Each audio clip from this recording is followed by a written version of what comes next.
Ini di Riyadh ini sudah masyhur ceritanya nih. Antara seorang ibu dengan seorang TKW dari Indonesia.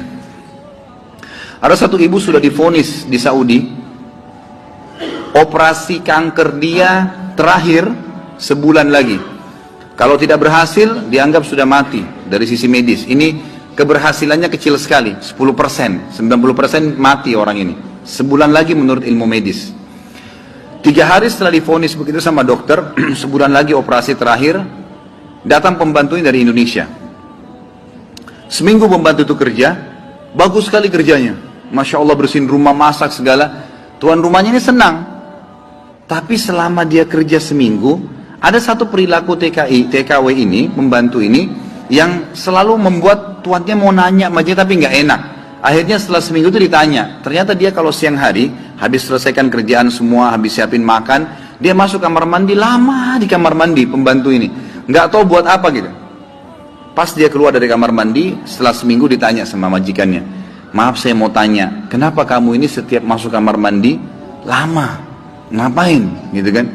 Langsung nangis tiba-tiba TKW itu menangis, pembantu itu menangis. Dia tanya kenapa kamu nangis, dia bilang ceritanya begini sebenarnya. Sebelum saya berangkat ke Saudi di Riyadh ini, 12 hari, ya sebelum saya berangkat ini, 12 hari sebelumnya saya baru melahirkan. Dan saya punya bayi di Indonesia. Saya lagi susuin. Nah saya tinggalkan karena keadaan ekonomi. Terpaksa saya tinggalkan. Visa sudah keluar, saya melahirkan, saya berangkat. Nah saya masuk kamar mandi ini, saya keluarin air susu saya. Karena kalau tidak payudara saya sakit. Coba. Kalau antum dengar keluhan seperti ini dari pegawai, dari staf, dari orang, apa yang antum lakukan? Perhatikan perilakunya muslimah ini, ya. Majikannya buat apa? Ini ternyata menjadi penyebab penyakitnya hilang. Apa yang dia buat? Dia bilang baiklah. Sambil dia nangis, dia dengar ceritanya, dia bilang baiklah. Dia masuk gajinya itu 800 real per bulan. Tuannya ini kebetulan punya duit di rumahnya, diambil dikali 24 bulan, 2 tahun. Nih. Kurang lebih ya, sekitar 20.000 real sekian, 50 juta rupiah. Dikasih pembantunya, ini uang kamu ambil. Besok saya belikan kamu tiket pulang ke Indonesia. Anggap kau sudah kerja 2 tahun. Pembantunya bilang, nggak apa-apa. Dia bilang, nggak apa-apa. Anak kau lebih penting daripada saya. Urus anakmu, nggak apa-apa. Terus ada pembantunya, baiklah kalau begitu terima kasih. Kata tuannya, kalau memang majikannya bilang, kalau seandainya 2 tahun kemudian habis nyusuin, kamu terfikir kembali, ini nomor HP saya, dikasih, pulanglah. Pembantu kita sudah selesai nih, TKW sudah pulang Indonesia. Kita sekarang berhubungan dengan kisah ibu ini. Apa kata dia? Semenjak pembantu itu berangkat, mulai hari itu setiap hari saya menangis. Menangisnya bukan karena sedih penyakit saya merasa terharu, susah menggambarkannya, terharu betul dan bersyukur kepada Allah. Bagaimana Allah membukakan pintu itu buat saya. Saya selalu bersyukur terus sama Allah karena saya bisa memberikan, terfikir untuk kasih gaji 2 tahun. Mungkin kalau terjadi pada kita bilang, baiklah kamu pulang aja minimal. Pernah gak antum terfikir kasih gajinya lengkap semua? Gitu kan? Dia bilang, saya terharu kenapa saya bisa lakukan itu.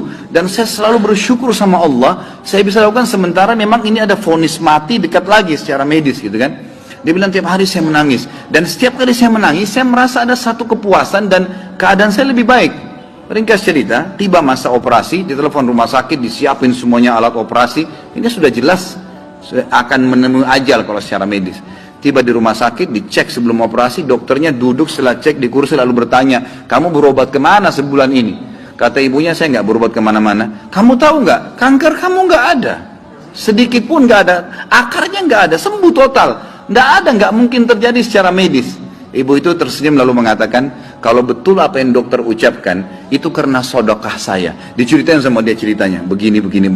Dokternya jadi nangis, dokternya bilang apa? Subhanallah, yang telah membukakan mata hati saya, ternyata yang menyembuhkan bukan obat sama dokter. Tapi siapa? Allah subhanahu wa ta'ala. Ambil pelajaran ikhwas sekalian. Ternyata amal-amal soleh itu bisa membuat kita keluar dari masalah. Abdullah bin Umar dan Abdullah bin Abbas radhiyallahu anhum ajma'in, itu kalau beliau sedang menghadapi masalah dan tidak pecah, beliau keluar cari orang miskin dan sedekah, gitu kan?